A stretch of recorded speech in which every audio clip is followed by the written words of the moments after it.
I guess this story started with a man I never knew. I knew of him, but I had never met him or even seen a picture of him. My mother had two brothers named Wendell and James. Sometime before I was born, James did something that embarrassed or greatly embarrassed the family, and he left. As I grew older, I would sometimes hear my mother or grandmother say, "I wonder where James is now." And when I asked who James was, I would abruptly change the subject. It wasn't until I was 17 that I learned James was my uncle, and at 19 I learned why he was the outcast in the family. My uncle Wendell was married to a woman named Betty, and one day he came home unexpectedly to find Uncle James busy making a two-backed beast with Aunt Betty. When the smoke cleared and the dust settled, Uncle James ran away and the family ostracized him. As far as I know, no one in the family ever saw or spoke to him again. That's not to say no one wanted to.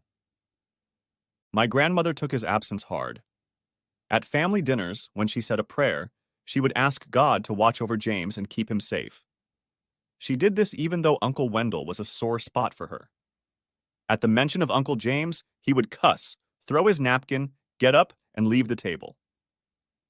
It got to the point where he always came in late, and after the prayer had been said, so he wouldn't hear her. The years went by and life went on.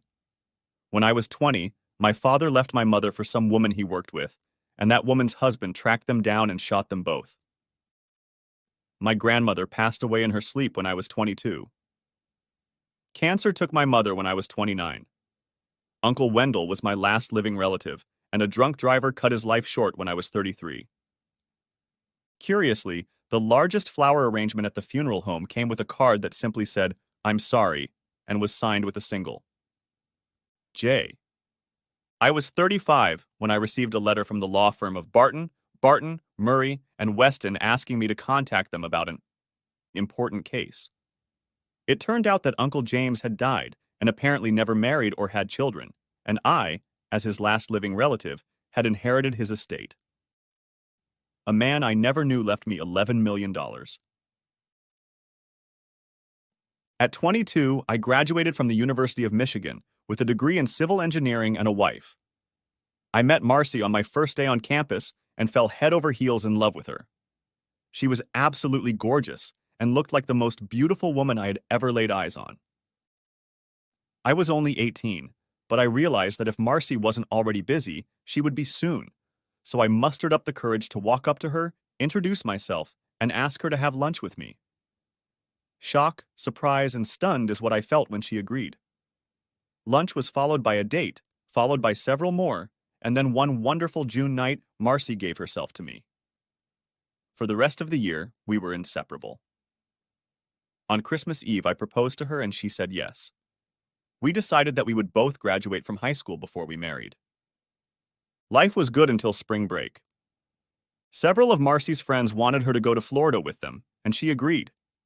I was working part-time and couldn't get off work, so I had to stay home. I didn't want her to go. It was our longest separation since the first day of school. When she came back from her trip, we had fun as newlyweds, and then things started to change. We would make dates, and she would blow them off at the last minute. I would try to make a date for one day or another, and she would tell me she couldn't make it that night. I started hearing rumors about her spring break partying.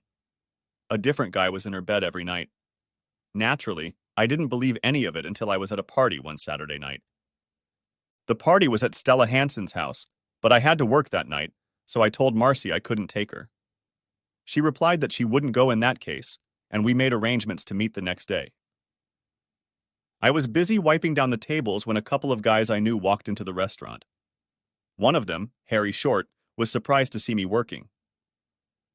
"I saw Marcy at Stella's and thought you must be there too." Strange, I thought. Marcy had told me she wasn't going. I excused myself from work at 11 and headed over to Stella's. I walked in just in time to see Marcy coming up the stairs with a guy I didn't know, and they were holding hands. I was stunned and just stood frozen in place for a couple seconds, and then followed them. I had been to Stella's house before and knew that there were only 4 bedrooms and 2 bathrooms upstairs. When I got upstairs, I saw that the doors to both bathrooms and two bedrooms were open, and Marcy wasn't in the hallway. I may not be Sherlock Holmes, but even I could surmise where Marcy and the guy she'd come up the stairs with might be found. The only question was which of the two closed doors was Marcy behind. I stood there trying to decide, and just as I decided to put my ear to one of the doors and see if I could hear anything, the door opened and Charlie Smithers and his girlfriend came out. He smiled at me and said, "Trying to find a spare bedroom for you and Marcy?" I smiled, nodded in agreement, and watched him and Donna walk down the hallway and then down the stairs. I shifted my attention to another door and moved toward it, but then stopped. It had only been a few minutes, and if I had walked in right away, I might have caught them just sitting and talking. I needed to give them time to get their heads around the situation. I hoped like hell that it was something innocent, that they were just sitting and talking and had gone upstairs to get some privacy from the noise of the party. That's what I prayed. But the rumors of what Marcy had been up to over spring break and the fact that she was holding hands with the guy she came up the stairs with didn't give me much hope. I waited another 3 minutes and then opened the door and walked in. She was cheating on me right in front of me. Marcy's eyes were closed, and I leaned over to her ear. "Marcy, baby, open your eyes and be surprised." She opened her eyes, saw me, and her face lost some of its color. "Keep the ring, Marcy." I turned and walked out of the room while Marcy cried, "Oh no, oh God, no, please don't keep." And the door closing behind me cut her words short. As I walked down the stairs, I saw Nancy Newbert, one of the girls Marcy had gone to Florida with. I walked up to her. "Thanks for talking Marcy into coming with you for spring break. If she had stayed here, I never would have known she was a cheating whore." I turned my back on her and left the party. The next day I had to work, and around 2 Marcy came and sat in the booth. I refused to even acknowledge that she was there. Even though she was sitting in my department, I refused to wait for her. I sent one of the other waiters over to her, and he came back and said she wanted me, and that's why she sat in my section. Just tell her that if she is going to eat, you are her server, and that if she waits for me, she will starve to death. When I got off work that evening, I found Marcy sitting on the fender of my car. I walked past her and was just about to open the door when she slid off the fender and said, "We need to talk, Rob." "I've already heard everything I want to hear, Marcy." "He's not my new boyfriend, Rob, and that's exactly what I need to talk to you about." "Why do you need to talk to me about anything?" "I already heard about the revolving door in your motel room when you were in Panama City, and then the guy last night. And considering how many times you blew off dates with me, and how many times you just couldn't see me on a given night, I'm sure he's not the only one you've had since you got back from Florida. I even doubt Florida was the first. How many people did you stab in the back before? Spring break? Why do you even want to hang out with someone you have so little use for that you're having fun with others?" "It's not like that, Rob, and that's exactly why we need to talk." "I don't want to talk to you, Marcy. I don't even want to look at you. Just go away and leave me alone." "I can't leave you alone, Rob. You need to hear what I have to say, and I'm going to pester you, harass you, and stalk you until you listen to me." I didn't think I could stand it if she kept hanging around trying to get to me, so I decided to get it over with. "Get in the car, Marcy. I'll give you 10 minutes if you promise this is the last time I'll have to look at you." "I promise, if that's what you really want, after you hear what I have to say." I shrugged, got in the car, and reached over to unlock the passenger side door so she could get in. She sat down and turned to face me. "First of all, that guy last night wasn't my new boyfriend. You're my man, Rob, and you always will be." I started to say something, but she said, "No, Rob. You've only given me 10 minutes, so listen while I try to tell you everything. When I'm done, you can talk. The guy last night was just a guy I met at a party. He's the third one since I got back from Florida. And yes, I've met other guys on the nights we've had dates, but only 2 of them interested me enough to take them to bed. Before Florida, I'd never had anyone else. I don't know what you heard about what went on during spring break, but I didn't have a revolving door. There were only 2 of them. I wasn't a virgin when I met Rob, but I'd only had one boyfriend before I met you. He was the guy who popped my cherry, and after that he had me probably half a dozen times, and honestly, I didn't enjoy it much. It was like the old Peggy Lee song, Is That All? There is?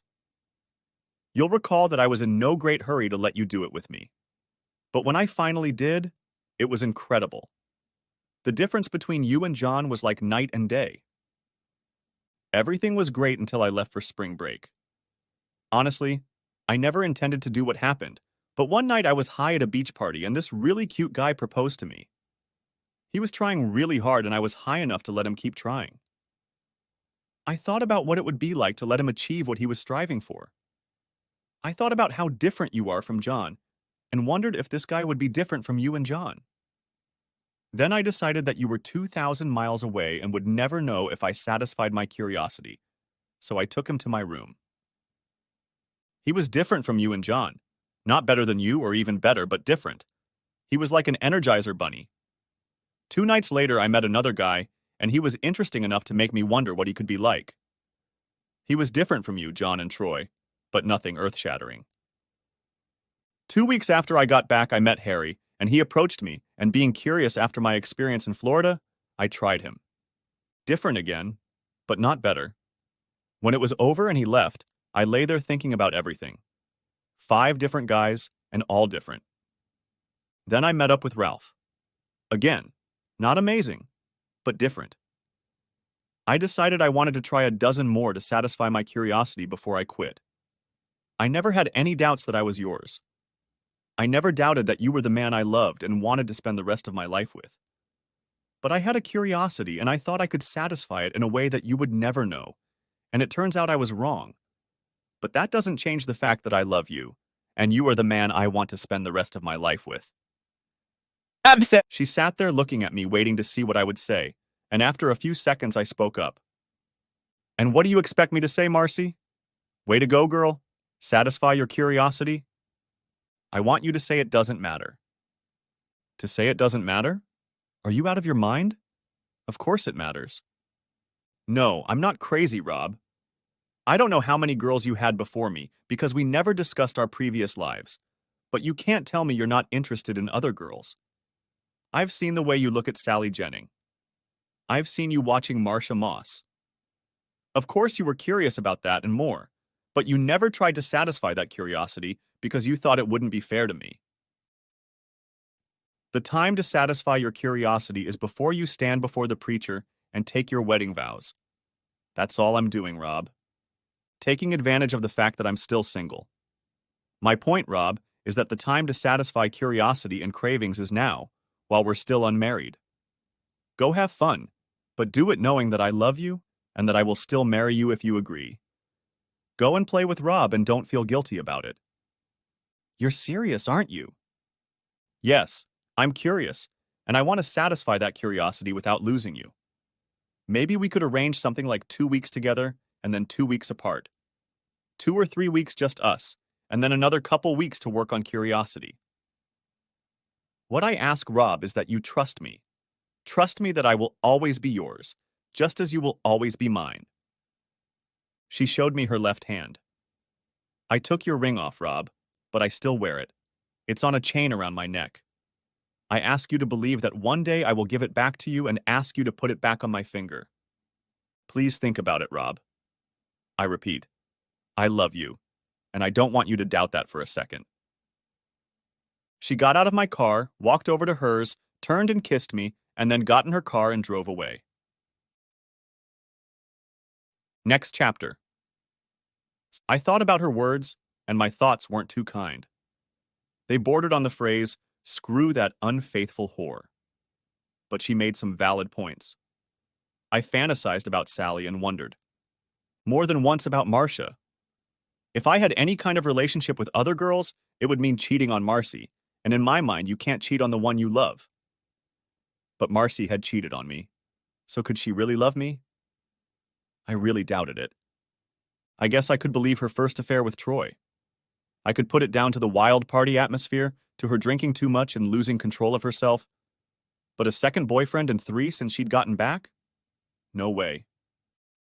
So I headed home, feeling exactly how any man would feel after his lover broke up with him.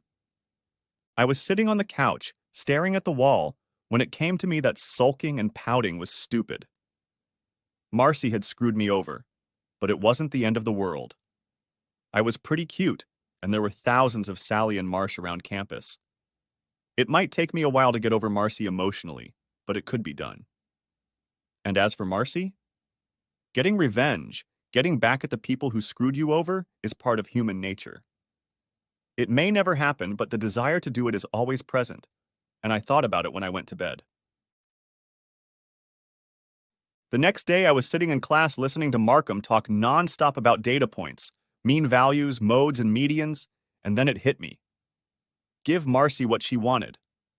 Why not? Give her a couple weeks of work and a couple weeks off like she wanted. Make her feel safe. And when the day came that she returned the ring to me to put it back on her finger, I would laugh in her face and throw the ring in the garbage. So that's what I did. Sam! I called her that night and told her I thought her plan was a good one, but only on one condition. I never wanted to see her with another man, and that meant we had to talk to each other a lot, even in the weeks we were apart, so we wouldn't end up at the same party, the same dance, the same restaurant, or whatever. She agreed. The best part was that I was able to use this condition against her. I knew the places she liked to go, the people whose parties she liked to attend, and I always managed to get in first. Hey, sweetie. Just wanted to let you know that I'll be at David's party tomorrow night. Hi, Marcy. Just calling to let you know that tomorrow I'm taking my date to Augie's for dinner and then to the pit for a dance. Hopefully, she'll be so pissed about not being able to go to Dave's party or the dance at the pit that she won't have such a good time with whoever she's with. For the next 2 years, it went like this. 2 or 3 weeks with Marcy, and then a couple weeks playing in the field. I never got to have any fun with Sally, but Marcia did. There were half a dozen others, some of them good, some not so good. But as the saying goes, I've had good ones and bad ones, and the worst one was just fine. The only problem was that no matter how good a girl was, she wasn't half as good as Marcy, and I was looking forward to our weeks together. I didn't know how Marcy was doing during our time apart, but my impression was that no matter how much she dated, there wasn't much of a relationship. She stated that her goal was an even dozen, and she already had 7 when she told me that. A year into our relationship, I jokingly asked her how many notches she had on her bedpost, and she said, 3 more to go. Only 2 boyfriends in a year? I wanted to ask what her selection process was, but decided I didn't want to know and kept silent. And then Robin Atlee appeared on stage and things got interesting. Robin was very beautiful, smart, and witty, and for some reason Robin decided that I was the one she wanted as her soulmate. It was a unique experience for me. I had never been stalked before. Maybe I didn't put it quite right, but Robin started pursuing me before I even knew who she was. I was at a party that Marcy wanted to go to, but I had time to call first, and was leaning on the makeshift bar with a beer in my hand when a pretty-looking red-headed girl came up to me and said, "Hi, my name is Robin." I told her my name, whereupon she asked who I was at the party with, and I told her I was here for the bachelor party. She smiled broadly and said, "I'm here with a guy who turned out to be a big dumbass. I think you're cute, and I need a date for tomorrow night. What do you think?" I guess since I'm not completely dead, I should say, "Would you like to go out with me tomorrow night?" We had dinner, went to a show, and then went in for a drink afterward. As I walked her to the door, she said, "If I really like a guy, Rob, I usually kiss on the first date." And she went up on her tiptoes and kissed me. Robin said, "Do you want to try again tomorrow?" At the end of our third date, as I was walking Robin to the door, she turned to me and said, "I'm a very direct woman, Rob, and when I see something I want, I get it. I want you, Rob." She opened the door, stepped inside, and then turned to me and asked, "Coming?" I followed her and was still there the next morning. Happy, feeling great but exhausted, and if you had asked me, "What do you think Marcy is doing right now?" I probably would have said, "Marcy who?" I had to work that day, and for the first time in my life I thought about taking a sick day and spending the day with Robin. But then she told me she had things to do, so I relented and went to work my shift. I spent the weekend between work and Robin's bedroom, and didn't see my apartment for 3 days. Monday was supposed to be the start of Marcy and me hanging out, but Robin wanted me to take her to an art gallery show, so when Marcy called me and asked what time I was coming over, I told her I'd be busy that evening. There was silence on the other end of the line. The first time I'd ever told her I wasn't coming to see her. And then she said, "How about tomorrow?" "I'm working tomorrow." "Oh, I guess I can wait until Wednesday to see you." "I'll call you." "Okay, baby. I love you. Bye." Wednesday, Robin was busy and I forgot to call Marcy. Thursday, I had to work after class, and 20 minutes before the end of my shift, Robin came in. "I was at the library and I asked Kathy to drop me off here so you could take me home." "I don't know about that. Every time I take you home, I find myself too tired to do much the next day." "Poor little guy. Do you want mommy to go easy on you?" "I don't know if you're capable of being easier. I just know I can't afford to fall asleep on business law again." "Okay, love. I promise I'll make sure you get a good night's sleep."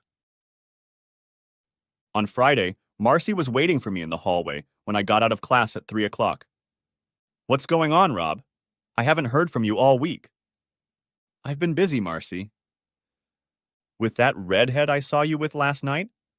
I came into the restaurant to see if you'd have a drink with me when you got home from work, and I saw you leaving with her." "Her name is Robin, and yes, I was busy with her." "That should be our time, Rob." "Maybe so, but when I met her, I couldn't tell her not to forget about me, and I'll call her in 2 or 3 weeks." "I need my time, Rob. You'll just have to tell her you'll be busy for the next couple weeks." "I can't do that, Marcy." "Why not?" "Because I like her, Marcy, and there might be something between us. I might want to hold on to her." "What about me?" "What about you, Marcy? I never promised you anything. When you said you'd like to give me my ring back someday so I could put it back on your finger, I didn't say I'd do it. When you suggested your week-to-week plan, I agreed, thinking it might work. But I accepted the plan, knowing full well that I might meet someone else, just as you might find a man who would be so different that you would decide to leave him. You had confidence, Marcy, but you dismissed it because you were curious. You took a risk, Marcy. It's a crap game, and for now the dice keep rolling, and when they stop, we'll see what numbers fall out, yours or someone else's. When will I see you again? I have no idea. When I get a free evening, I'll give you a call, and if you're not busy during the week, maybe we can get together." "Damn it, Rob, that's not fair. It wasn't about finding someone to replace you. It was just a time out so I could satisfy my curiosity." "Never mind. Gotta run or I'll be late for the next class." Next chapter. For the rest of the week, school, work, and Robin kept me busy. Robin had to attend a family reunion out of town that weekend, and I didn't have to work on Saturday, so I called Marcy on Friday. "Geez, Rob, you should have called sooner. I already have a date for Saturday." "Okay, honey. Have fun. I'll see you around. Bye." Saturday night, I went to a party at Delta's house. Long-legged Marcia was there, and when her beau had been drinking, she asked me to drive her home. After leaving her at 11 in the morning, I went to the village inn to get breakfast and then headed home. Marcy's car was parked out front, and when I pulled up and parked next to her car, she got out of it and stood waiting for me.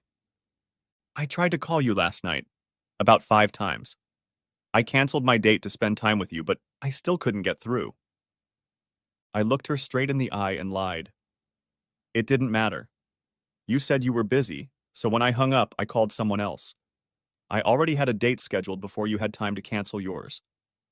"With who?" "None of your business, Marcy. I've never asked you the names of all your partners, and I'm not going to give you the names of the ones I'm dating." Okay, she said, then asked, "Since I'm here, can I come in?" Once inside the apartment, she immediately reached for me, but I pushed her hand away and she looked hurt. "Have you ever come straight to me after a meeting?" "Jesus, Rob, I would never do that." "I wouldn't do that either. You'll have to wait until I take a shower." She said, "I'll do your back." Later in bed, Marcy said, "I'm not a whore." "I never said you were." "No, you did. but not directly. There have only been 3 since we talked, and none of them lasted longer than 2 days. Almost 2 years and only 3? At this rate, you'll be 40 before you get over your dozen. I'll never get that dozen, Rob, because I've already satisfied my curiosity. All the ones I've had have been different, but none have been better than the others, and none have satisfied me like you have. No more experimenting, Rob. She took the chain off her neck and held it out to me. On it hung the engagement ring I had given her, and holding it out to me, she said, "Please, Rob." I stared at it for a few seconds and then handed it back to her. "I don't think so, Marcy." "Please, Rob, you know I love you." "So what, Marcy?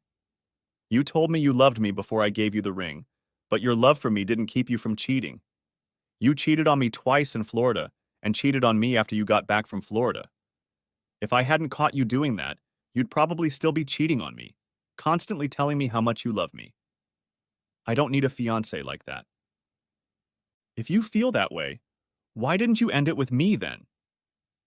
Because you're the best piece of ass I've ever had, and when you came up with your week-by-week plan, I saw a way to keep entertaining you without being tied to you. It meant that if I didn't get lucky with another chick, I'd have you to lean on when my weeks came. You weren't going to put the ring back on me, were you? No. If it had just been one guy, the first one, in Florida, and you'd come clean when you got back, we probably could have worked things out, but you didn't. You deliberately went after the second one in Florida, and then the ones who were here after you got back, and like I said, if I hadn't caught you at Stella's party, you'd probably still be sneaking around behind my back trying to satisfy your so-called curiosity. You know that's not true, Rob. If I had been doing this, don't you think there would have been more than 3 in 2 years? I only got your word that there were only 3. I know there could be 300, and you're only saying 3 so you don't look like a hungry whore. You may or may not believe Rob, but it was only 3. Damn it, Rob. I love you and you know I do. There's never been anyone else who's meant anything to me. Don't chase me away. I'm not chasing you away, Marcy. I'm just not going to marry you. You're still the best piece of ass I've ever had, and you can stick around as long as you want. But all we'll ever be is buddies with benefits. I won't be able to change your mind if I'm not around, so I guess I'll just have to live with it. For the next 2 weeks, if I wasn't with Robin, I was with Marcy. And Marcy wasn't at all thrilled that I was spending time with Robin, but she knew where she stood and realized that she just had to deal with it or move on, and I knew she wouldn't move on. I suppose I could be called an asshole for taking advantage of her, and I did. I knew she loved me. I didn't doubt it for a second, and I knew she would hang in there until the last dog trying to find a way to get me back. And as long as she was around, I would never lack for girls. It didn't matter what was going on with the other girls because Marcy would always be there for me. There was only one problem. I loved that stupid bitch. I loved her, but I had always heard and believed that a cheater is always a cheater, and she cheated on me. Next chapter. Robin started talking about taking our relationship to the next stage, but I wasn't interested. Robin was a very beautiful woman, better than average in bed, and a lot of fun to be with, but she wasn't right for me long term. She had told me some time ago that what she wanted, she got. Robin was my girl whose credo was, "We'll do it my way, and we'll do what I want." I couldn't live with a woman like that, so I continued to ignore her hints until one day, true to her nature, she asked me to free up my Saturday so we could go ring shopping. I'm not ready for that, Robin. I am ready for it. We're not getting married until we graduate, but there's a lot to do. I've already told my mom to start preparing. I saw the exact ring I wanted at Zales. They open at 10 on Saturdays, so we'll be able to sleep in or have breakfast somewhere first. Didn't you hear what I said, Robin? I'm not ready to make a decision on that yet. And what is there to decide, Rob? A decision about getting married. I'm not ready to get married yet. And I am ready, Rob, so we need to move forward. I took a couple seconds to decide what to do. Give up a damn fine piece of ass or wait a little longer. I decided to get it over with. I'm not ready to even think about marriage with Robin yet, but when I am, it won't be with you. She looked stunned and then asked, "What the hell do you mean?" "I mean that I will never marry you. You're too bossy, and while I can put up with that while we're dating and keeping company, there's no way I'd put up with that in marriage. We'd be at each other's throats before our first anniversary." Something else was said, but finally Robin ran out and slammed the door behind her. Next chapter. After Robin left, I started spending more time with Marcy, and she naturally assumed it was because she was winning me back, and I didn't bother to dissuade her from that. She persisted in trying to prove to me that she was mine and mine alone, and by graduation she managed to convince me, and I did put the ring on her finger. We were married a month after graduation. The next 5 years flew by. We both excelled in our chosen fields and had the perfect marriage. It all came crashing down one Monday in June. I was scheduled to fly to Detroit for a contract negotiation and was already at the airport checking in when my boss called me on my cell phone and told me to change my flight to an evening flight because he had some last-minute instructions for me. He asked me to meet him at the Marriott for lunch, and we would discuss the change. I didn't call Marcy since she was already at work and knew I had already left and would be gone for 3 days. I was having lunch with Jack and discussing the recent changes he wanted me to bring up at the Detroit meeting when something caught my eye.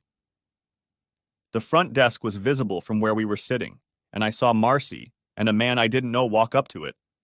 And a few minutes later, they walked away from the desk, headed for the elevators, and got on one of them. I apologized, walked up to the counter, and asked the front desk clerk what the name of the couple who had just checked in was. He started to say he couldn't do that when I showed him a $50 bill. "Will there be any trouble?" "Very likely, but not here and not today." He took the bill and handed me a registration card across the counter. Mr. and Mrs. William Sherman is what it said. I transcribed the information onto the card, thanked the receptionist, and went back to our lunch with Jack. When lunch was over and Jack finished his briefing, I looked at my watch and saw that I had 4 hours before I had to get back to the airport. I went into the hotel gift store and bought Robert Parker's latest novel, then settled down in the lobby to watch the elevators. I didn't have time to read most of the novel, as I had to look up every time I heard the zing as the elevator doors opened. 4 hours was almost up, and I was about to get up and leave my vigil when the elevator doors opened and Marcy and Sherman stepped out. I stood up and walked over to them. "Bill Sherman?" I asked, and held out my hand. He took it to shake it, and I said, "Gosh, Bill, it's been a long time since I saw you last. Is that Mrs. Sherman? She's settling in nicely. Lucky dog to have such a beautiful wife. Anyway, it's good to see you. I gotta run. I've got a plane to catch." And I was gone, leaving a deathly pale Marcy and a confused William Sherman. I didn't call Marcy when I got to Detroit to let her know where I was staying and how to reach me. The meetings in Detroit went well, and I flew home 3 days later. I flew in around 10:30 in the evening and checked into a hotel room. The next morning, I went into the office and informed Jack about the Detroit meetings and then took the day off. At 1 o'clock in the afternoon, I was in the office of Morrissey Investigations and spoke to Mr. William Miglio. I gave him everything I had on William Sherman and told him I wanted to know everything about this man. Where he worked, whether he was married or engaged, and any other information that might be relevant to the divorce case. After leaving there, I stopped at the back door, closed all of our accounts, and cleaned out the safe, then took everything to another bank and opened accounts in my name only. We have a guilt-free state, and eventually I'll have to settle up with Marcy, but I'd rather have the money for the divorce than let her have it, and hope I can get my share from her. Then I went home. Marcy hadn't gotten home from work yet, so I used that time to move all my stuff from the master bedroom to one of the spare bedrooms. I went and got a beer from the refrigerator and then went out and sat on the patio. It was a nice house and I loved the patio surrounded by flower beds, and I'm going to miss it. Unless I could get Marcy to agree to let me buy it out, which probably wouldn't be easy to do since she loved the place as much as I did. I was drinking a beer and admiring the sunset when Marcy came home. She walked out to the patio and sat down on one of the chaise lounges. You didn't call. There was no point. It wasn't what you thought. I don't want to talk about it, Marcy. Just sit with whatever you want to say until Tuesday. Why do I have to wait until Tuesday? Because I won't know what I'm going to do until Tuesday. I don't understand. You don't have to. We need to talk now, Rob. We can't let this drag on any longer than it already has. Tuesday, Marcy. No, Rob. Tuesday. I got up and went into the house. I hadn't unpacked my bag from the trip yet, so I picked it up and headed for the front door. Where are you going, Rob? I said Tuesday, but you won't let it go, so I'm going out and I'll be back Tuesday. I left the house and checked into a motel and spent the weekend lounging by the motel pool. Tuesday afternoon, I met with Mr. Melio and then headed home. Marcy had either taken the day off or left work early, as she was waiting for me when I pulled up in front of the house. I set my bag by the front door and then headed to the kitchen to get a beer. After opening it, I sat down at the kitchen table and waited for Marcy to come in and sit down at the table. When she sat down, I said, "Okay, Marcy, go ahead and say whatever you want. But first let me tell you what I know, so you don't waste a lot of time lying to me. I was having lunch with Jack when I saw you and your boyfriend checking into the hotel. You and the guy took the elevator up to the rooms, and I went over and talked to the receptionist, and he told me that you checked in as Mr. and Mrs. William Sherman. You went up in the elevator and came down 4 hours later. I didn't see anything resembling a board game on either you or your boyfriend, so I'm ruling out checkers, chess, Monopoly, or Scrabble. So tell me why I'm wrong in thinking you and Mr. Sherman had 4 hours of fun?" "It wasn't like that, Rob. He's not my boyfriend. I don't need a boyfriend, baby. I have you." "So tell me, Marcy, what did you do for 4 hours?" "It doesn't matter, Rob. I love you and you know I do. I prove it to you every day." "I'm waiting, Marcy." "It wasn't important, Rob. It had nothing to do with my love for you." "For the last time, Marcy, what did you do for 4 hours with your supposed husband? I'm going to get an answer or I'm out of here." "Nothing, Rob. It meant nothing." I started to get up. "I was just satisfying my curiosity, honey. It didn't mean anything." "Honest to God. You know I love you, and nothing will ever change that. You know it, Rob. You know it. If it was so pointless, why can't you tell me what you did?" She turned away from me and replied in a low voice, "I went with him to see if it was true." "And since you could do it in a minute and a half in a dark corner, the question remains, what were you doing for 4 hours?" "It was just curiosity, dear. As soon as I saw it, I just had to know what it felt like. He's not a boyfriend, and I don't have any feelings for him. It was just a one-time thing, and only because I was so curious." Then the whole story came out. Sherman worked alongside her and was apparently the office fencer. All the unmarried girls and even some of the married ones raved about him. I had to see him, Rob. I just had to. I just had to see it. And then, of course, you just had to try it on. She looked down at the floor and couldn't meet my gaze. "Did you even think that if he entertained every woman in your office, he also entertained every stupid bitch he could get his hands on? Have you even considered that if he's entertaining all the women, the odds that sooner or later some woman will give him something, and he in turn will pass it on to a dumb woman like you are very high? We've been through this curious shit before, Marcy, and I thought you'd learn a lesson from it, but I guess it's my own fault. I knew a cheater is always a cheater, and still, knowing that, I was stupid enough to take you back, and I guess you took that to mean that I'd take you back if you ever did it again. I have no one to blame but myself. What are you going to do?" "It's not what I'm going to do. It's what you're going to do. I should kick your ass out, but I know you love me, so I'm going to give you one chance and one chance only. There are 2 things you have to do. Bastard is married, so you and I are going to call Mr. Sherman and the real Mrs. Sherman, and you're going to tell her what you did with her husband, and you're going to tell her about all the other women in your office." "I can't do that." "You're going to do it, or you're going to pack up and leave. And that's just the first thing. The second is that you will take a test for sexually transmitted diseases. If you pass the test, you can stay. If you don't pass, you're out of here." I refuse to be married to a woman stupid enough to risk my health just because she's curious. Can I? No, you can't. We're leaving here in 20 minutes to visit the Shermans. If you're not in the car when I'm ready to pull out of the driveway, it'll be because you're packing your stuff. Even if I go with you tonight, if I pick up something from Bill, are you going to leave me? You got it. Can't we wait until after the test? If I pick up something and I'm leaving anyway, why ruin Bill's marriage? I don't care about him, but why make his wife suffer? You still don't get it, do you? If he gave you something, he gave it to her too. And if he didn't give you anything, he'll eventually get something and give it to his wife. She should know. I looked at my watch. In the car in 10 minutes or start packing? The meeting with the Shermans didn't go too well. Mrs. Sherman was not at all happy to hear about Mr. Sherman socializing with the women he worked with.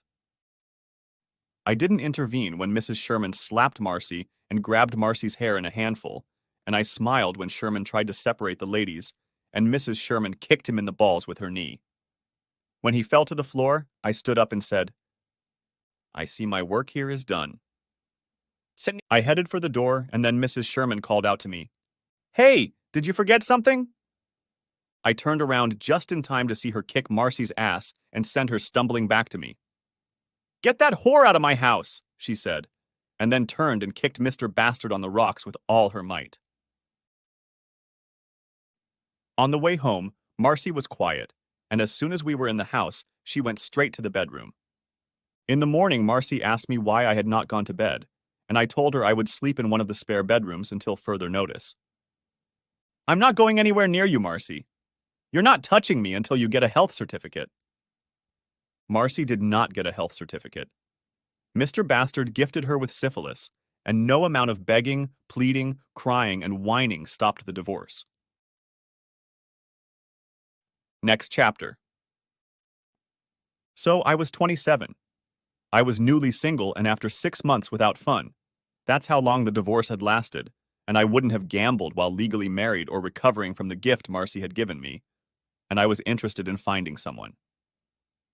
Fortunately, it turned out not to be that difficult. I had plenty of friends who were happy to set me up with someone who would take my mind off Marcy and our dead marriage. I was pretty good at it, and I rarely spent a weekend without an overnight guest. I did have a bit of a problem. I liked being married, and I knew I would want to get married again, but I was a bit of a hypocrite. If a girl I liked went to bed with me too easily, I would never consider marrying her. So, on the one hand, I pursued girls with the goal of getting them into my bed, and if I succeeded, they automatically dropped out. On the other hand, if I pursued them and didn't get results, they weren't considered either because I would dump them and go looking for someone I could get results with. It could have gone on like this indefinitely if a cup of coffee hadn't spilled on me. I was having breakfast at Patty Ann's cafe. I walked in, sat in a booth, and opened the morning paper. The hostess knew me and understood that I didn't need water or a menu, just coffee with cream. I was diving headfirst into the sports section when I heard an oh shit, and felt hot moisture hit my lap. I jumped out of the stall, grabbed some tissues, and started wiping myself off while listening. "Oh my God, I'm so sorry. I tripped on the carpet." I lifted my head and looked into the deepest blue eyes I had ever seen. They were on an angelic face, and a hurried glance showed that the figure complemented the face perfectly. Jessica, the landlady, hurried over with a damp towel and began to wipe things off, trying to lighten things up a bit by saying, "It seems you've met our new waitress." Meanwhile, the new girl was still going on, excuse me. "That's okay," I said. "I'll just have to go home and change before I can go to work, but I'll manage." "Your breakfast is on me," the angel said, and Jessica replied, "You need to snitch to your boss about that Rob guy." A panicked look appeared on the angel's face. No doubt he expected me to be fired if I complained to Angie. Jessica noticed that look and said, "Not about you, Annie, but about the torn carpet. We'll never get it fixed until someone starts complaining. It's not the first time someone has tripped because of it. How about we tell Angie I tripped on it? That way I can keep you out of it." I saw the look of relief on her face and said, But there's a price to pay for that. The panic returned until I said, "Once we get to know each other a little better, you'll have to have dinner with me." Jessica replied, "Don't worry, honey. I've already gone out with him and he's a lot of fun." For the next 2 weeks, I made sure to sit in Annie's section whenever I ate at Patty Ann's.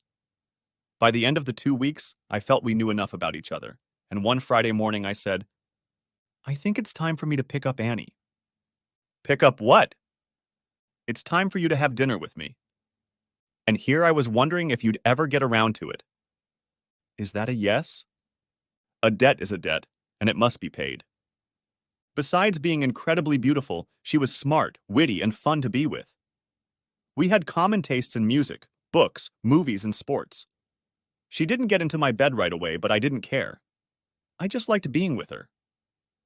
We chatted like a couple of teenagers, and on the 6th date she said, "Enough of these stupid games. Take me to bed." She was insatiable.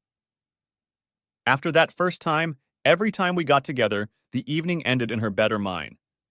Sometimes I would go to her house to pick her up for a date, and we never left her side. Sometimes I would arrive, and she would open the door to greet me wearing only high-heel shoes. 6 months after our first date, I asked her to marry me, and she said yes. 4 days before the wedding, I threw a bachelor party, and the next night her friends invited her to their version of a bachelor party. The next night I rang her doorbell, and when she opened it, she handed me the ring and said, "I can't marry you, Rob. I've met someone else." She closed the door in my face, leaving me standing stunned. I banged on the door for almost 10 minutes, but she didn't answer. Finally, a guy from next door came out and told me to knock it off, or he would call the police for disturbing the peace. The next morning at the restaurant, Jessica told me that Annie had called and quit without notice. That same night, I returned to Annie's apartment and found that she had moved out. It was almost a month before I knew the whole story. The women went bar to bar the night of the dancers. The girls got Annie drunk, and sometime during the evening, Annie got up to go to the bathroom, and when half an hour had passed, a couple of the girls went looking for her. They found her in the back room. Annie couldn't look me in the eye after that, and so she ran off. I tried to find her, but no one could tell me where she had gone. I sent her several letters telling her I loved her and we could work things out, but I never heard back. Next chapter. For the next 4 years, I played the field and didn't allow myself to get too involved with any one woman. I suppose it was inevitable that I would meet one I wanted to have a long-term relationship with, and the gods, being creatures of perversion, made sure she wasn't that interested in me. I set out to change her mind. It took months, but I finally got her to agree to go out with me. I took Cherie to dinner and then to a play. She seemed to have a good time, and I asked her out on a second date. "I enjoyed the evening, Rob, but I don't think I want to waste your time and mine on something that isn't going anywhere." "How do you know that?" "How can you say it's going nowhere unless you spend some time exploring the possibilities?"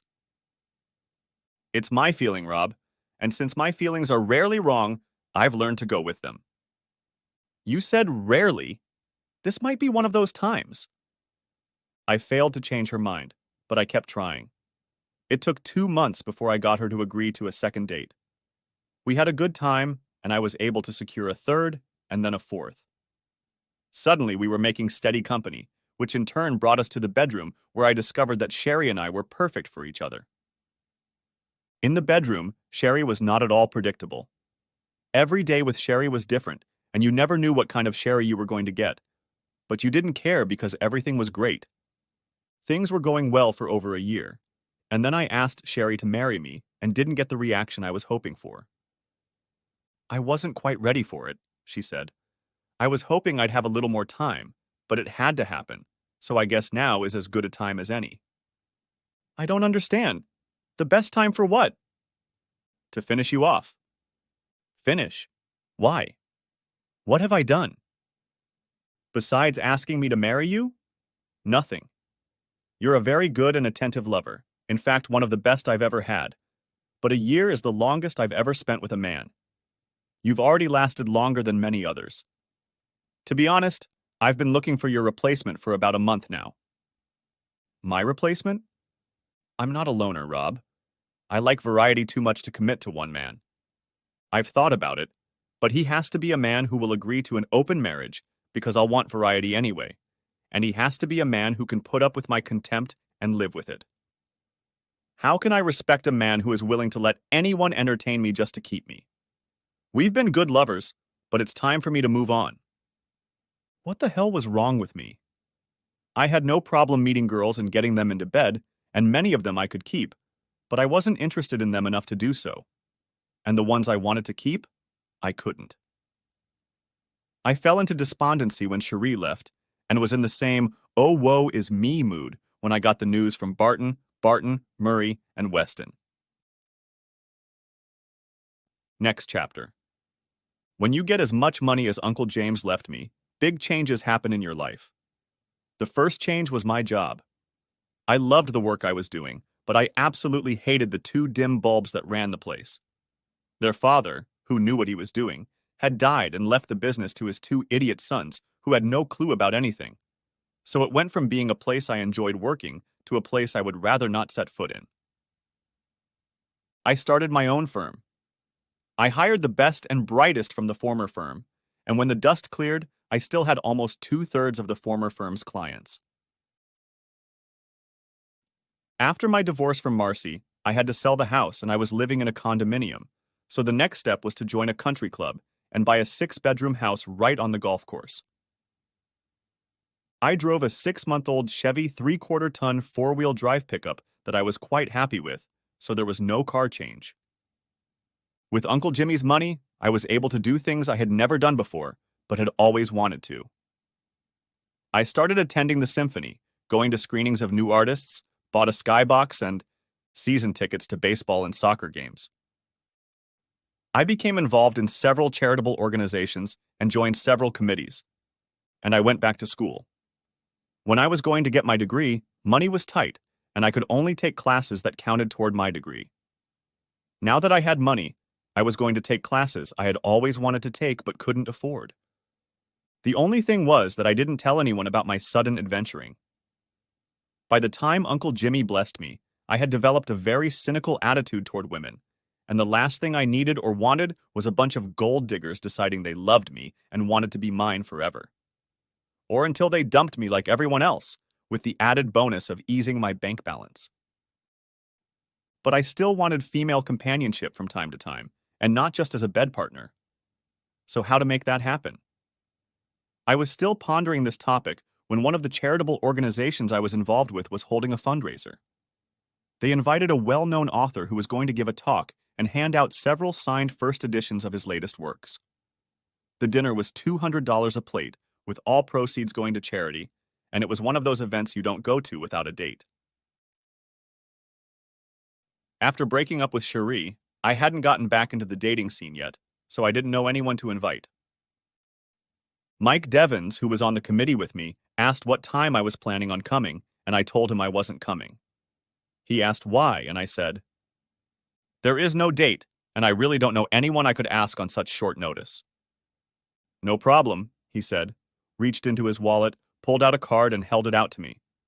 I read the card. Premier Escorts. I don't want a prostitute. Not all escorts are prostitutes. In fact, most of those who work for reputable agencies are not. I've used Premier a dozen times without any problems. What the hell have I got to lose? I put the card in my pocket and called Premier the next day to make an appointment for the afternoon. It turned out to be nothing like I expected. I had to fill out a questionnaire, provide personal and business references, and fill out a questionnaire about myself. Then, I was seated in a booth with a computer screen and a pencil pad and shown a video presentation about available women. I guessed that while I was watching the presentation, the woman interviewing me was on the phone and checking my references. I wrote down 3 names on a notepad, and when the presentation was over, I handed the names to the interviewer, who I would have chosen had she been at the presentation, and she went into her computer. After a minute or two, she said, "Melissa and Karen are already booked for this evening, but Ellen is available." Then I guess Ellen will be fine then. We agreed on a fee, and I was told I could pick Ellen up from the agency or have her meet me elsewhere. We never allow our girls to be picked up where they live. I told her that the agency was fine with me and that I would pick Ellen up at 6 o'clock on Friday. The pictures of Ellen in the presentation video did not convey her virtues. She was stunning in a black cocktail dress and heeled shoes. According to the bio in the presentation, she was 23 years old, but she looked 18 to 19. She looked like something between a girl next door and a cheerleader. I was going to get a lot of attention with this hottie on my arm. It would be a case of, I know what he saw in her, but what she could do to him. I was 13 years older than Ellen, but I played sports and I thought I looked 5 years younger than I was. As long as no one but Mike knew she was an escort, I was going to be the subject of much speculation. The evening went well. Ellen proved to be intelligent and a very good conversationalist. She was also on top of her game. On the way to dinner, she asked me if those in attendance knew I had brought an escort, and I said no. Then she asked if I wanted them to know. I thought for a moment and answered no. Then we need to be prepared for the inevitable questions. How long have we been dating? Where did we meet and the like? We came up with a plausible story, and it was a good thing, because not 5 minutes later, Betsy Newman asked that very question, and Ellen said, I drove into his truck in the parking lot at the library and left a note with my name and phone number under his windshield wiper. He called me, and one thing led to another, and here we are. I smiled and said, the luckiest accident I've ever been in. When we arrived, we were each given a ticket for the drawing that would determine who would receive the signed first editions that were being given away, and my number was called. On the way to the event, Ellen and I discussed dinner and circumstances, and I learned that the author was one of her favorites, so I took Ellen's ticket, gave her mine, and sent her off to get the book. The author did a gift inscription, and Ellen thanked me and asked why I didn't want the book for myself. I lied and said that as a committee member, I didn't feel it was appropriate to take the book. The truth was that I had read 2 of his other books and didn't like either of them. After dinner, I asked Ellen if she would like to stop somewhere and have a drink or two with me, and she agreed. I expected her to agree, as we both knew she had another 2 hours to spend at my disposal. We walked into Sardi's, and when Giselle came over to take our order, Ellen asked for a Cosmo, and I asked for my usual. My usual drink looked like a vodka tonic with a lime slice, but it was actually a glass of water with a lime slice. I was in the habit of not drinking and driving, but I found that just ordering a Coke when everyone else was drinking made some people feel uncomfortable. Like they thought there was something wrong with me if I didn't drink. As soon as the drinks arrived, I started asking Ellen about working as an escort. Not questions like, what does a nice girl like you do? But questions about what an escort might do. She was slow to answer, and I thought that maybe she thought I was trying to find out from her if she was playing for money, so I thought I'd better explain. I want to find out if a long-term relationship is possible. I mean, can I arrange to have the same escort all the time, or do I have to rely on luck every time I go to an agency for a date? It depends. On what? Let's say you need a girl for every Thursday or every Saturday. Yes, you could secure her for that time, or at least you could while she was working there. But if you called on Tuesday and asked for a specific girl for Thursday, it would depend on whether she was already booked for that night. Why do you ask? Because I see the need to use an escort on a regular basis, and having different women show up every time I attend an event would make me look a little unstable, and that's an impression I don't want to give. How far in advance do you usually know you need someone? Usually a week or 2 in advance, but sometimes only a day or 2 in advance. A week will probably give you enough time to be sure you get the woman you want, but a day or 2 would be questionable. Can I ask a woman out at the end of a date and have her report it to an agency, or do I always need to go to an agency? You need to go to an agency because she may already be scheduled for something else and not know it yet. We talked some more, and then I drove her back to the agency so she could pick up her car. Next chapter. My life fell into a familiar rut. Working, taking night classes in college for subjects I wanted to take when I got my degree but couldn't, and attending events organized by the committees I was on. I went on dates now and then, but never found anyone I was interested in. I did, however, have a life of sorts. A friend set me up with a very upscale call girl, and once a week for 1500 I could fulfill my needs. Tasha was so good that one day, I even offered to be her full-time mistress, but she declined. She was still that Marcy, but at least she was honest about it. I'm curious, and would have to give it up if I were to settle down with one man. I called the agency several times to ask for Ellen, and always had a good time when she was with me. Twice she was gone, and one time I got Melissa, and the other time I got Karen, and although they weren't bad, I didn't have as much fun with them as I did with Ellen. I thought of Ellen often. She seemed everything a man would want to see in a woman, and I couldn't understand why she wasn't engaged or married. Or maybe she was, but didn't wear a ring. But that seemed unlikely to me. Even though we spent a lot of time together, it wasn't the kind of relationship that allowed me to ask her about her personal life. Then, I started having problems with escorts. 4 times I needed an escort, and Ellen wasn't available. The ones I was seeing were fulfilling their purpose, but I wasn't too pleased. Next chapter. The fall semester was upon us, and one of the classes I wanted to take was only held on Monday and Thursday afternoons. One of the perks of being a boss was that I could give myself time off work during the day, so I signed up for the class. On the second day of class, I arrived on campus early and decided to go to the cafeteria in the student union to eat pie and drink coffee. After paying the cashier, I looked around the room for a place to sit down and saw Ellen sitting alone at a table with her nose buried in a book. She looked up irritably when someone uninvited sat down in the chair across from her, and when she saw it was me, she smiled and said, "What are you doing here?" "No, I'm a little early for my 2 o'clock, so I came here and saw you here, so I came to join you. I can leave if I'm disturbing you." No, I was just reading what Professor Reynolds was going to talk about today. I didn't realize you were studying here. Then we have something in common, because I didn't know you were a student either. We got to talking, and I learned that she's getting her degree in business management, has been working on it for 3 years, and hopes to finish it in 3 more. What's taking so long? Money and time. I need to keep my days free for classes, so I have to work nights. But I can't work nights full-time because I need time to study, work on term papers and such. Escorts pay pretty good if you work, but I have a hard time trying to carve out funds for living and studying out of what I earn. Sometimes I can only afford 1 or 2 classes a semester, and that's why it takes me so long. What do you mean it pays pretty well sometimes? You have to go out to make money.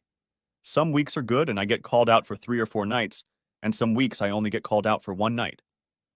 There have even been weeks when no one calls me at all, so you have to watch your budget carefully. I looked at the clock and saw that it was time to head to class. I told Ellen I'd talk to her later, got up, and headed to class. On the way home, an idea occurred to me, and by the time I got to work the next morning, it had grown. I called Premier and asked to schedule Ellen for Tuesday of the following week. I was told she was free that day, and I asked them to tell her to dress as usual, jeans would do just fine, and meet me at the Texas Steakhouse on Bromley Lane. I was already sitting in a booth when Ellen arrived, and when she sat down, she asked what we were going to do, and I said we were having a business meeting. A business meeting? In jeans? And why would you want me in a business meeting? You're studying business, right? And you have specific knowledge that will be useful for the discussion. What knowledge? Your knowledge of the escort service business? I don't understand. It will all become clear at the meeting, but for now, enjoy dinner. Over dinner, we talked about school. I told her why I was taking classes, and she replied that she understood where I was coming from. She had classes she would have loved to take, but they wouldn't help her get her degree. At dinner, we had some Bailey's Irish cream, and then I said, "Okay, time to talk business." "Where's the meeting?" "Right here." I don't understand. On our first date, I told you how important it was to me to have the same woman as my escort when I needed her. Sometimes I've been able to do that, but there have been a few times when I've called the agency and you weren't there. Last Thursday in the cafeteria, you told me about how unpredictable the escort business is in terms of employment and how you have to keep a tight budget so that the good weeks make up for the bad ones. I thought about it and decided to make you an offer. Wow. I don't think I want to go there. You haven't heard the proposal yet, so don't jump to conclusions. During our dates, I never once even hinted at doing what just flashed through your head. It's not that I haven't thought about it. Here's the thing. I want the same woman with me when I attend social events, and I don't want to play hit or miss when I call an agency. I want to hire you as a full-time escort.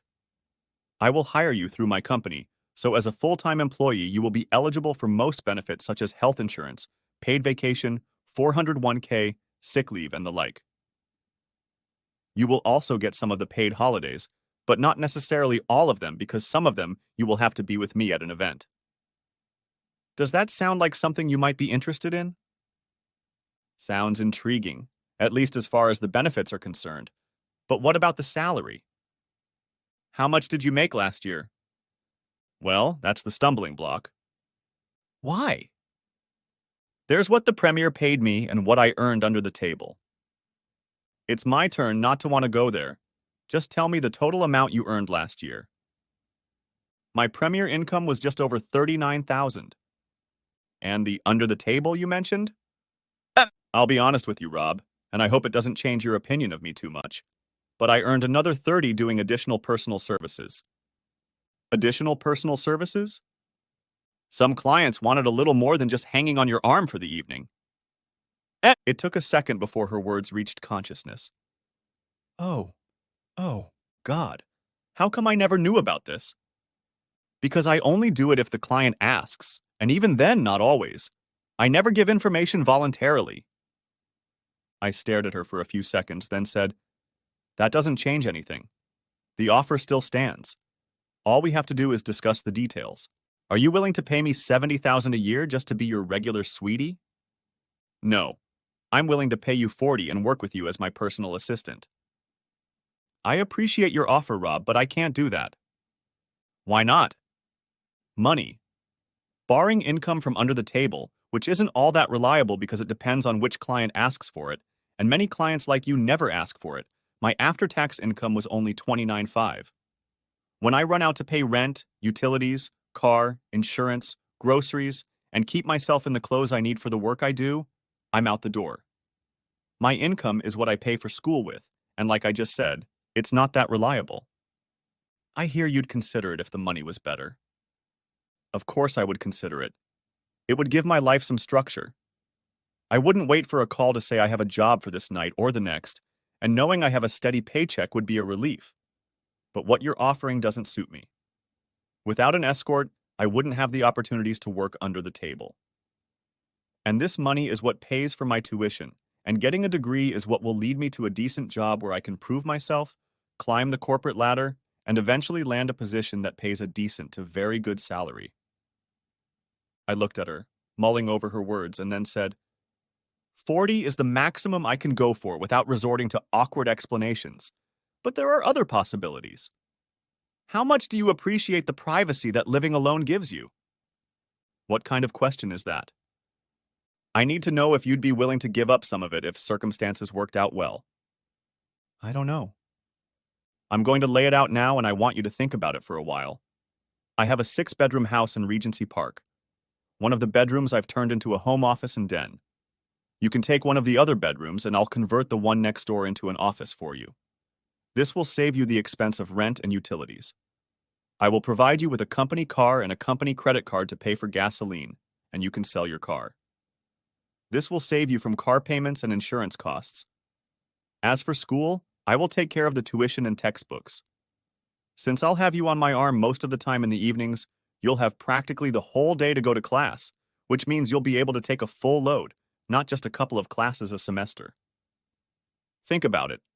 I'll call the agency and set up an appointment for Saturday night, and we can talk more about it. I could see she had a lot of questions piling up, but I didn't want to answer them until she had time to think hard about my offer.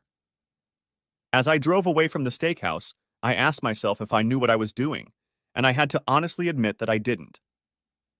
Did it make the slightest bit of sense? I used an escort maybe 4 times a month at an average cost of about $400. That amounted to $1,600 a month or $19,200 a year. Why was I offering 2.5 times that amount just to be guaranteed to get the same girl every time I needed her? I was single.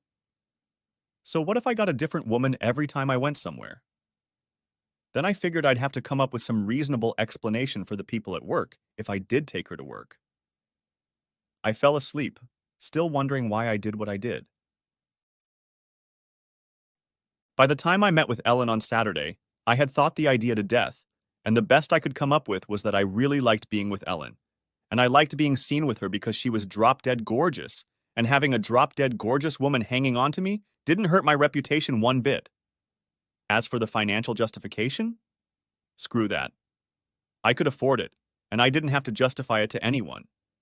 And there was one other thing. Another very important thing. I didn't admit it to myself right away, especially after everything I'd been through. But I wanted Ellen. I wanted her. But I knew I couldn't have her, at least not in the way I wanted her. She would never be interested in someone my age, and while I couldn't possess her, I could have her around. In a way, I could have had her because she told me herself that she did extra favors for some clients, but I didn't want to go for it. It would have changed the relationship in a way that I wouldn't have liked, so I would have stayed with Tasha to fulfill my needs in that area. Next chapter. So, what do you think of my proposal? I asked Ellen at a table in the restaurant. I like it because it will allow me to focus on my studies, but I have some reservations. And what are they? Two very serious ones. One, I turn down the apartment, say goodbye to the agency, and then a month later you change your mind. No apartment, no job, a full load of school that I'll have to drop out of to use that time to find a job. Next is the issue of personal life. I don't have a boyfriend right now, but if and when I do, how will we feel about me bringing him home? The thought of Ellen having a boyfriend didn't make me happy at all, but I had to expect that it might come up at some point. I just had to get the thought out of my head.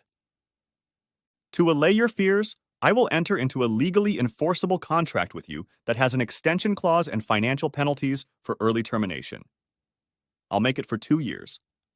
This will give you enough time to finish school and then figure out what you want to do with your degree. With a full load, you will probably finish school in a year or a year and a half, and 2 years will give you some leeway. At the end of the 2 years, we can discuss resuming your degree. As for your second question, I don't see a problem. The company has an account at Best Western, and I will put your name on the list of people who are allowed to use that account. If you don't feel comfortable taking it home with you, you can use Best Western. What else? What should I tell my mom? That's up to you. Tell her whatever you want. Just let me know so that if it comes down to it, I can support you. Maybe tell her I hired you to house sit because I'm traveling a lot on business. By the end of the evening, she decided to do just that, and on Monday, she filed a notice with the agency and informed her landlord that she would not be renewing at the end of the month. 2 weeks later, on a Wednesday, I helped her move her belongings into a house in Regency Park. Next chapter. That Thursday morning, I had to question whether I was in my right mind in making the deal with Ellen. I got up at my usual 5 o'clock in the morning to do my morning workout on the equipment I had set up in the basement. When I got there, I found that Ellen was already up and working out on the Stairmaster machine. What really got to me was when I told her I was a member of the country club and put her name on the list as a member of my family. She came out of her room one Saturday around noon and told me she was going to go to the club, lay by the pool, and bask in the sun. In that? Sure. Anything wrong with that? Only that you'll give some of those old farts a heart attack. I hope nobody drowns, because the lifeguards won't pay attention to anything but you. You say the nicest things. Next chapter. 2 months passed and I used Ellen an average of twice a week and usually took her out to dinner on Saturday or Sunday. She seemed to be very comfortable and there was no awkwardness in the house. She gave me a lot of wood, but I managed to keep it from her, although I did increase my visits to Tasha. The only problem I ran into was with my accountant, who told me that I couldn't, or at least shouldn't, do what I was doing through the company's books. I finally had to tell him to do it, and then do whatever I needed to do to make it legal. If I have to pay extra taxes or whatever, just do it. What the hell? I yelled to him. It's my damn money, and I'll do whatever I want with it. One night at a fundraiser, Monica Coyce was talking to Ellen and me, and out of the blue she said, "When are you going to put the ring on her finger, Rob?" Ellen laughed and replied, "He's afraid to ask me. He thinks he's too old for me." "Really?" asked Monica. "Not at all. You'd better go, Rob, before she leaves." When Monica stepped back, Ellen said, "We spend a lot of time together at these events. Maybe for appearance's sake, we should get me a ring to wear when we attend one of them." Where did that "he thinks he's too old for me" thing come from? Isn't I needed to say something, and that was the first thing that came to mind. Just in case you were wondering, you're not like the others. I'm not? Like I told Monica, no way. The next day was Saturday, and I took Ellen to the jewelry store to pick out a ring. She picked out a small, inexpensive engagement ring, and I told her no. If we're going to do this, we need to take it seriously. Pick something with at least half a carat in weight. Are you sure? I can't have anyone thinking I'm stingy when it comes to my lady. Ellen chose a half-carat solitaire in a platinum setting. It was just the right size for her finger, and we left the store wearing it. We stopped for lunch, and when we had finished eating and had a cup of coffee after our meal, Ellen asked, "Can I get a little personal?" I guess so. Why do we do what we do? I don't understand our relationship at all. You seem like the perfect prey for some lucky girl. Why do you need me? Why isn't that ring on the finger of a real bride? So what's going on here, Rob? I stared at her for a few seconds, trying to come up with a reasonable lie, but then I decided to hell with it and told her the truth. I've found myself in a position where I need a woman for the role you fulfill, and I'm the kind of guy who needs female companionship, but I don't trust women anymore. I told her about everything from Marcy to Cherie, and then I said, I just can't let that happen to me again, so I've decided that what's best for me is what we're doing now. Then the next question is why you didn't move on. I told you when you first brought up the idea that I sometimes provide extras. Why didn't you take advantage of that? I explained my thoughts to her, and she looked at me like I had two heads. I know you have desires, Rob. I've seen your pants, and I can't believe a big man like you would settle for nothing more than manual stimulation. No, I said, and then told her about my weekly visits to Tasha. And you plan to live like this for the rest of your life? I shrugged and called to get the check. She was quiet on the way home, and when we arrived, she left in her car to go shopping. When she came back, she made dinner, we ate lunch, and then she retired to her room to work on a term paper that was due the following week. I watched a couple hours of TV and then went to bed. When I woke up in the morning, I was alone in bed. I got up, took a shower, and headed to the kitchen to make some coffee. When I walked into the kitchen, I found Ellen there making breakfast. She walked over to me and kissed me. If you're stupid enough to say no, I'll respect your wishes. Otherwise, get used to me being your bed buddy. Why? Why did you do it, and why do you want to keep doing it? Several reasons. One is that I'm a healthy woman, and between studying and what I'm doing with you, I haven't had time to find a boyfriend. I've always waited for a client to ask me out myself. You have no idea how hard it was for me to stick to that rule with you. I kept waiting for you to say something, but you never did. When you asked me to live together, I was sure we'd end up in your bed the first night I was here. But we didn't. And yesterday I found out why. So I decided that if you didn't want to make a move, I should. Last night I took the bull by the horns, and here we are. That night, Ellen moved from her bedroom to mine.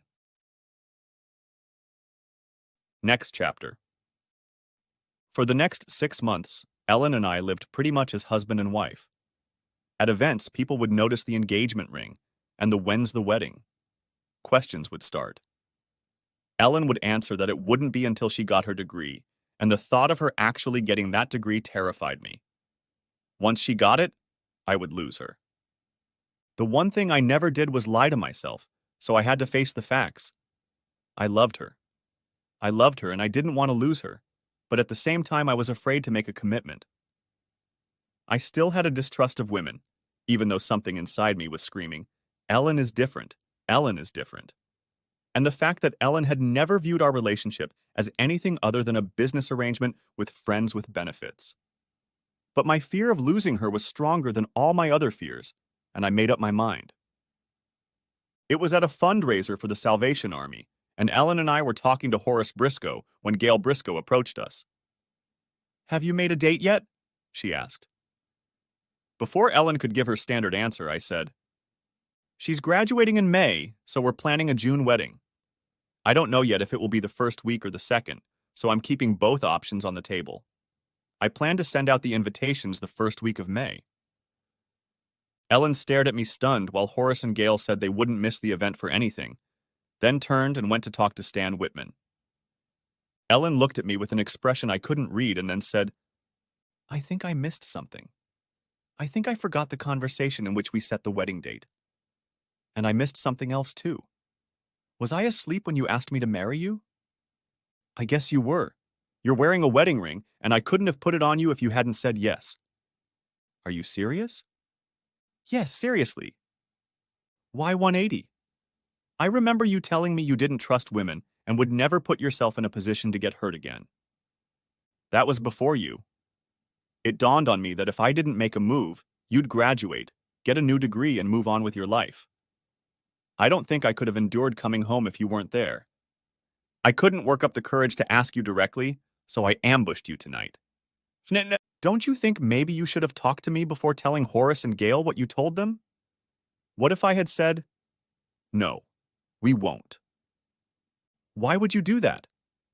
You're the one who told everyone we'd set a date as soon as you got your diploma. Now, the diploma is right around the corner. You're sidestepping the question, Rob. What if I don't want to marry you? Then I guess you won't want to. What makes you think I'll marry you? You seemed happy living with me and sharing a bed with me, so why wouldn't I think you'd marry me? What we've been doing is not the same as being married. Of course it is. We do everything together. We do everything for each other. In terms of intimacy, we're a hell of a match. We do everything married couples do. Jesus, Ellen, we even go grocery shopping together, so don't tell me what we do isn't the same as being married. I love what we do and I want to keep doing it. That means I have to marry you before you can leave. This isn't the place for that kind of talk right now, Rob. We'll talk about it when we get home.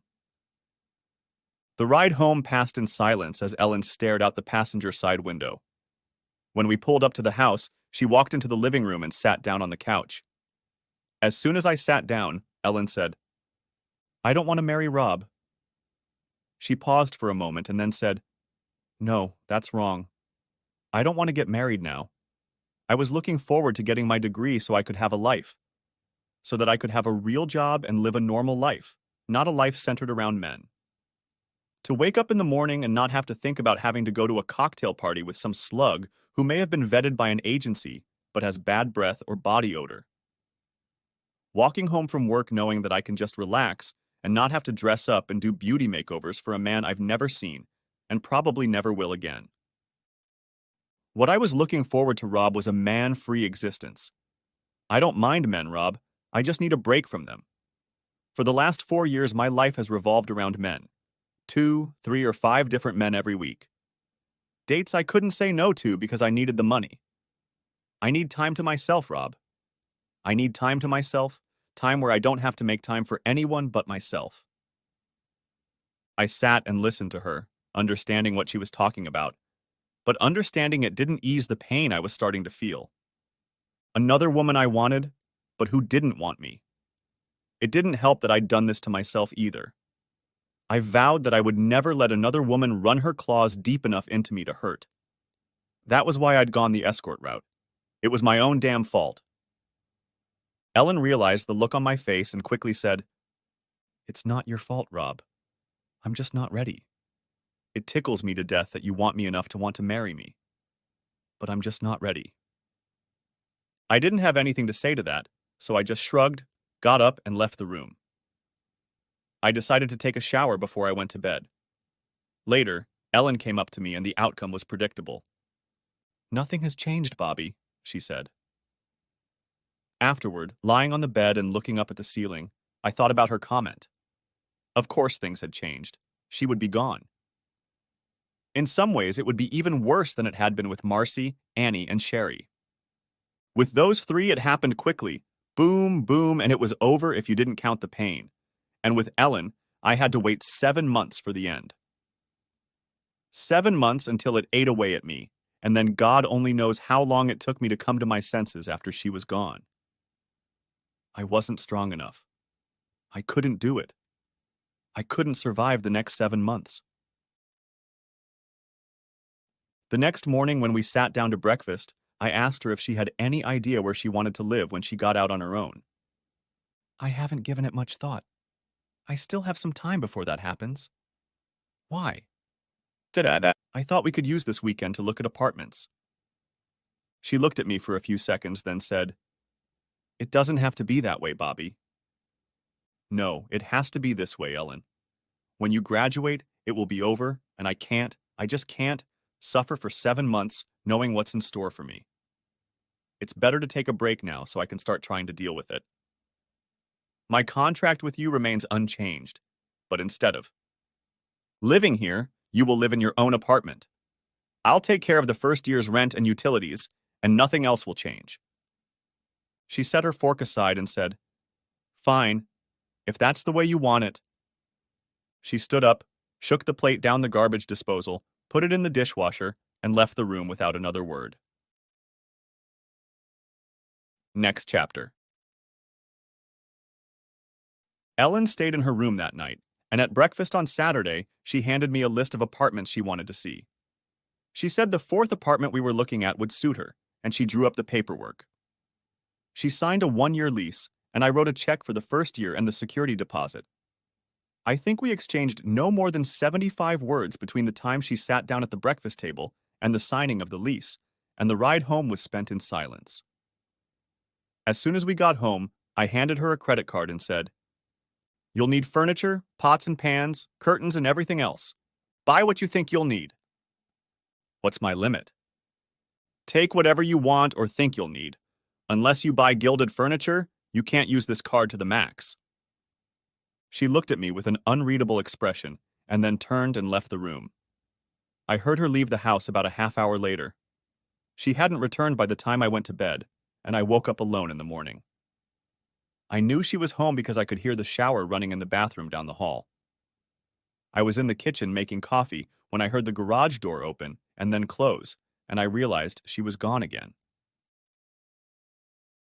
And then I called a couple guys I knew and drove to the country club and played 18 holes and then had a long lunch with them.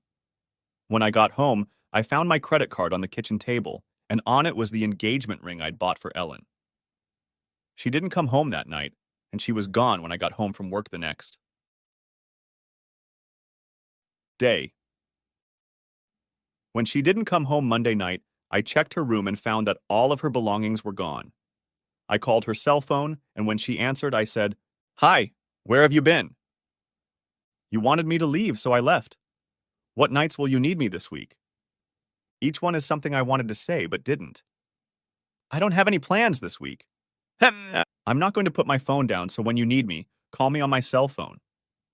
I said, "Okay, bye," and hung up. I got what I wanted. She was out of the house, and I wouldn't have to agonize over being around her for the next 7 months. And it was killing me. A week passed, and I started to get used to waking up and Ellen not being around. Not that she wasn't around, but that I was alone in the mornings. Monday, I got to class early, had pie and coffee in the cafeteria, and saw Ellen and some guy walk in together, went through the line. And as Ellen walked up to the cash register, I saw that she noticed me. But after she paid, she went to a table at the other end of the hall and sat down with the guy she came in with. I finished my coffee and headed to class. Tuesday afternoon, I got a call from Stu Miller inviting me to a cocktail party on Friday night, and I told him I'd be there. I reached for the phone to call Ellen, but at the last second decided not to. I called Premier and found out that Melissa was available and arranged to meet her. Several people at the party were surprised to see me with Melissa instead of Ellen. Horace and Gail were there, and I could see that it was all Gail could do not to come over and ask where Ellen was. That was probably a good thing, since I had no idea what I could say to her. Next chapter. I tried to find something to do for the weekend, but no matter what I did or wherever I went in the house, I saw something that reminded me of Ellen. Well, I went through it with the rest of them, and I somehow managed to survive, and eventually I'll put that behind me as well. Going to class on Monday, I tried to stay out of the cafeteria to avoid any chance of seeing Ellen. I had a few important projects at work that I could burrow into, and it helped me not think about Ellen. On Wednesday, I needed an escort, so I called Premier again. My companion that evening was a very attractive brunette. Tracy was everything you could want for a date. She hung on my arm and acted like a woman determined to fend off any other woman who might have views on her man. Horace wasn't at the affair, but Gail was, and I could see that curiosity was eating her alive. By Thursday, I felt the need and called Tasha to see if she was available. She was free and I took her out to dinner and a show, and in the evening she asked me where I was spending my time since she hadn't seen me in a while. I always managed to talk to Tasha. It was one of the reasons I tried to make her my mistress. And I told her about Ellen, how she came to be and how it ended. Tasha sympathized and then said she'd take my mind off Ellen for a little while. But she didn't. No matter what Tasha did, and there was nothing wrong with it, I thought, Ellen did it wrong. Or, Ellen could have. As I was about to leave, Tasha said, I like seeing you, Rob, and I'm in no hurry to drive you away. But if your feelings for this girl are as strong as you say they are, you need to do something about it. You have to find a way to stay in touch and be a friend. You have to show her that you care, but are also willing to respect her wishes. I can understand her side of it, Rob. I understand that she needs a break from men. I've thought about it a couple times myself. She seems to care about you, but she's not ready to settle down yet. Give her some space, Rob. Stay in touch, be a friend, but give her some space. I'm not sure if I'm putting it right. It's just something I heard somewhere, but it's something like, if you love something, set it free. If it comes back to you, then it was always yours. If it doesn't, then it was never yours. Next chapter. Friday night was the Arts Council meeting, and I was curious how it would go, since Gail was also on the council. Of course, when the meeting was over, Gail clung to me and asked to have coffee with her. I couldn't be impolite, so I agreed. I knew this was coming, so when she asked where Ellen had been lately, I already had a story ready. I shrugged and said, She said she needed to be alone. I haven't talked to her in 3 weeks. Why on earth would she do that? I think she changed her mind about getting married. I just have a feeling. But it wasn't until after we started making plans for the wedding that she started needing space. It was Gail's turn to shrug, and she said, I can understand that. As my wedding approached, I had a lot of nervousness. More than once I wanted to run away to the mountains. Hang in there, Rob. It's going to work out. Saturday morning I overslept and didn't get out of bed until 9. I was sitting at the kitchen table drinking coffee and reading the sports section of the daily paper when the phone rang. I picked up the cordless handset from the table and answered it. Hello? Good morning, Rob. Good morning, Ellen. It's nice to hear your voice. You might have heard it sooner if you'd called. The phone works both ways, Ellen, as you made sure of this morning. That's an odd thing to say. Really? I assumed you didn't want to talk to me, so why did I have to call? That's ridiculous, Rob. Why wouldn't I want to talk to you? I can only point to the fact that you didn't call for 2 weeks, didn't try to talk to me when you moved. I had to call you to find out where you were. And then there was that day in the cafeteria when you went and sat at the other end of the hall, avoiding me. To me, all that said was that you didn't want to talk to me. Hence, I didn't make the call. Is that why you used an agency instead of calling me? In part. I told you that nothing has changed except our living conditions. I fully expect to be your partner when you need one. There's no need to call an agency. I know, Ellen, but once you left, and the reason for your departure was explained to me, I decided it was best for me to get it over with.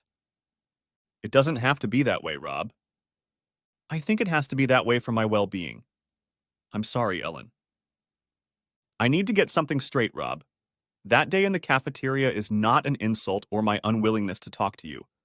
Paul is part of our group of 5 who are working on a project for the business strategies course, and we came to the cafeteria to have coffee and discuss our part of the project. Paul chose the table we were sitting at over me. And to be honest, Rob, I wasn't sure you wanted to talk to me. You seemed to be in a hurry to find me a place to stay to get me away from you. Come on, Ellen, you know why I did that. I explained it to you before we even went apartment hunting. Yes, Rob, and I didn't realize it then any more than I do now. All I said was that I didn't want to get married right away and that I needed time to live a normal life without men. I never said I didn't care about you, nor did I say you would completely disappear from my life. I told you what I wanted to do and why. Remember what you told me about how you felt after Cherie? You wanted nothing to do with women. That's how I feel about my career as an escort. I want to take my mind off men for a while. That's all. For a while, not forever. I understand, Ellen. But that doesn't make me feel any better. It's not your fault, Ellen. It's all on me. I'm the one who let myself fall in love with you.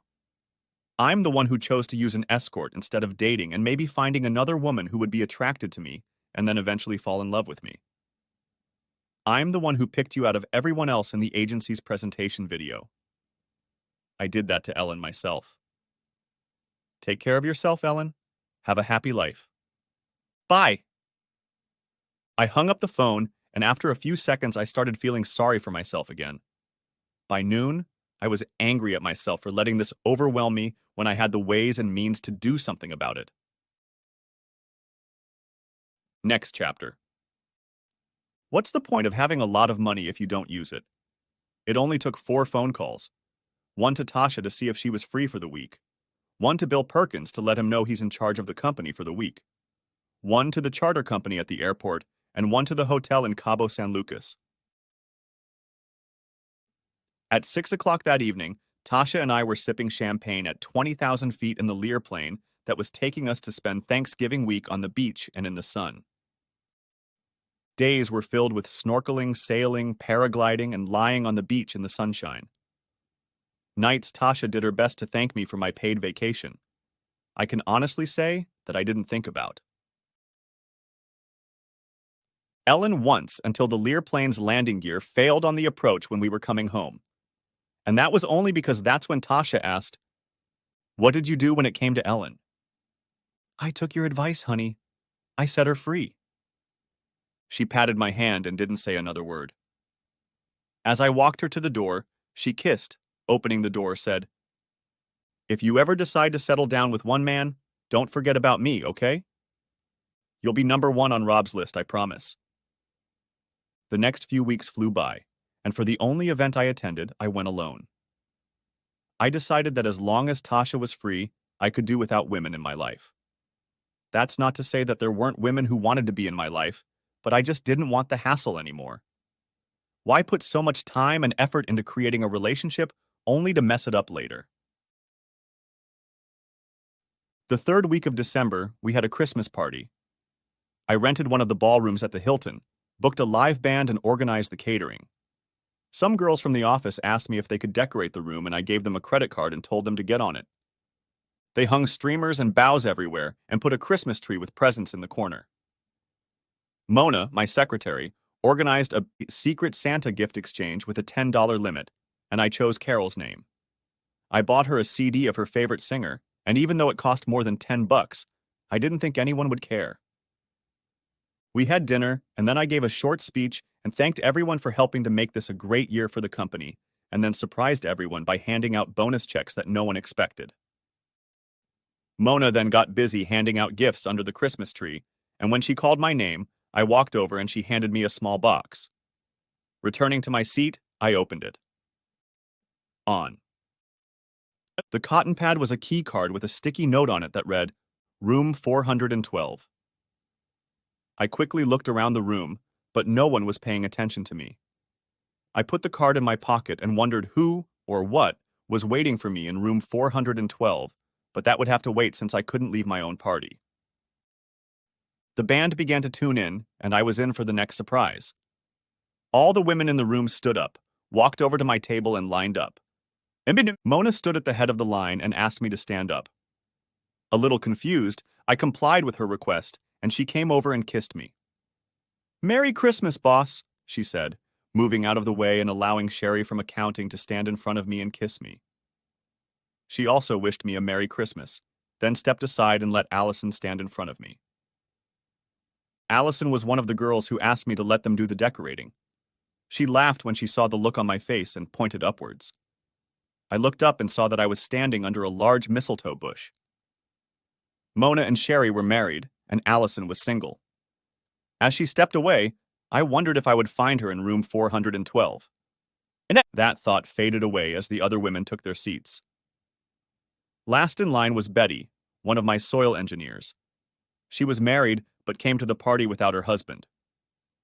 By the time she approached me, the band had already started playing. People were on the dance floor, and no one was paying attention when Betty kissed me.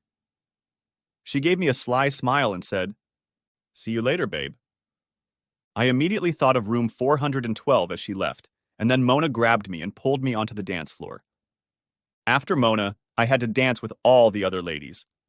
Betty was the most brazen. As soon as the music ended, she whispered, "Do you want to go back under the mistletoe?" I said yes. Yes, of course, but I asked, "What about your husband?" "He's not here, but you are." By then, I wanted her.